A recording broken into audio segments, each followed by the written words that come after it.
Recentemente apresentei aqui um vídeo introduzindo o conceito de sintagma.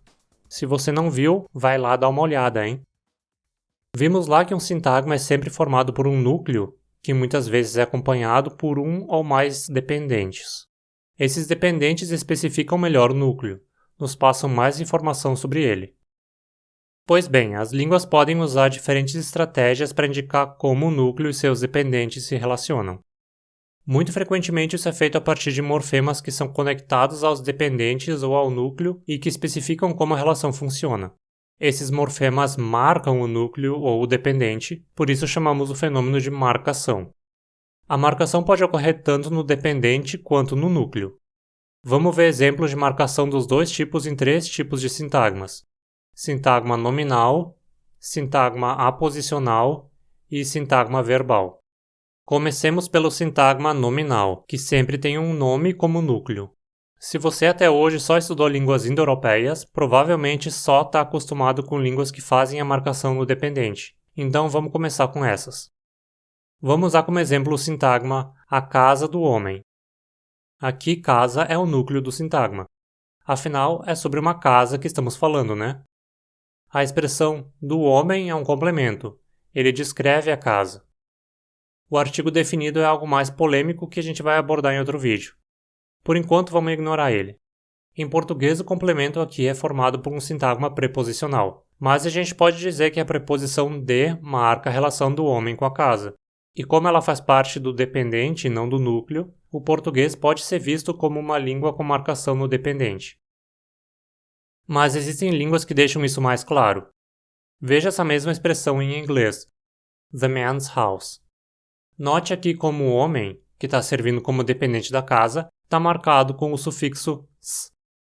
Esse sufixo é um marcador colocado no dependente, o homem aqui, de forma que o inglês é uma língua marcadora de dependente em sintagmas nominais. A mesma coisa vale para o latim, domus viri, e para o japonês, otoko no ie. Esse tipo de marcação em dependentes costuma ser o que chamamos de caso gramatical. Confira meu vídeo sobre casos gramaticais para entender um pouco mais a respeito. Agora, como esse tipo de relação ocorre em línguas que marcam o núcleo? Bem, vamos ver uns exemplos. Em húngaro, a casa do homem é a férfi háza. A férfi significa o homem, e háza significa casa, com uma marcação final que indica que o homem é seu possuidor. A tradução literal da expressão seria algo como o homem sua casa. A marcação no possuído funciona como um possessivo. O mesmo ocorre com o abecásio, a hatya yöna. Também literalmente, o homem sua casa. E para o ari, shrikon trama, sua casa homem.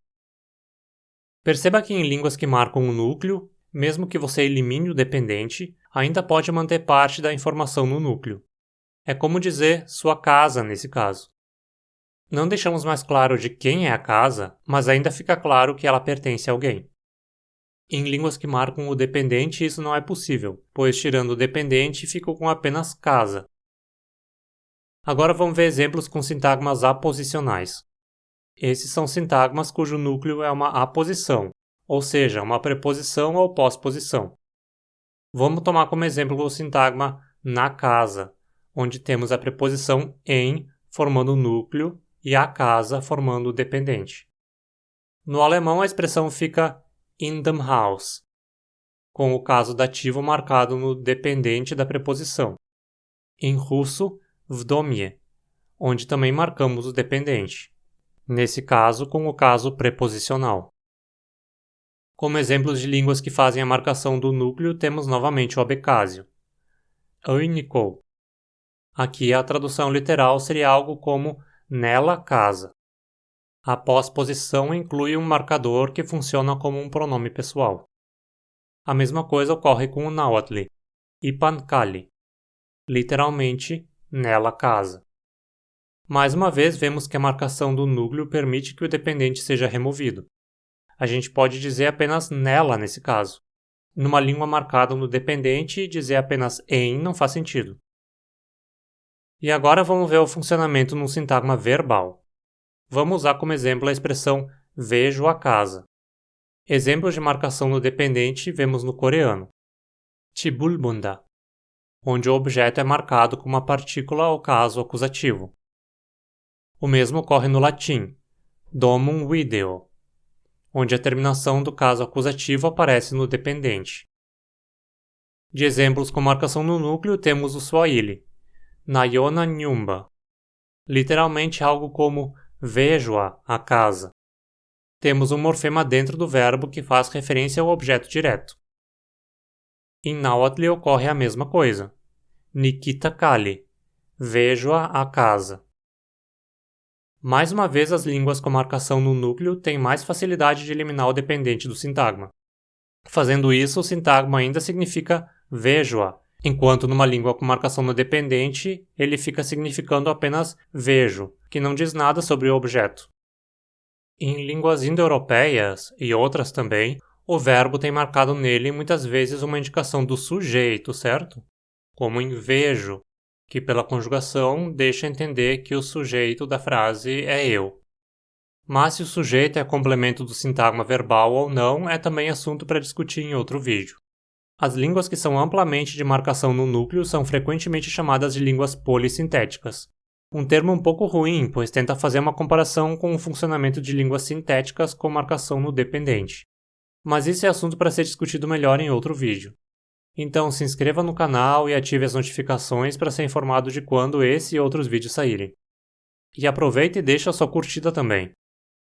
Você também pode ajudar o canal se tornando um membro aqui no YouTube ou se tornando um apoiador pelo Apoia-se. Escolha o que for mais conveniente para você, e como gratidão você recebe alguns benefícios, confere lá. Se você não pode se tornar um apoiador regular, ainda pode fazer doações espontâneas do valor que puder e quiser via Pix. E lembre-se de que ser um apoiador do canal, seja de forma contínua ou esporádica, faz com que qualquer sugestão de vídeo dada por vocês seja prioridade. Se você não tem como apoiar o canal financeiramente, ainda pode ajudar de graça com seu engajamento. Comenta aí embaixo sobre o vídeo e divulga ele para outros interessados. E me segue lá no Instagram também. Abraços e até mais!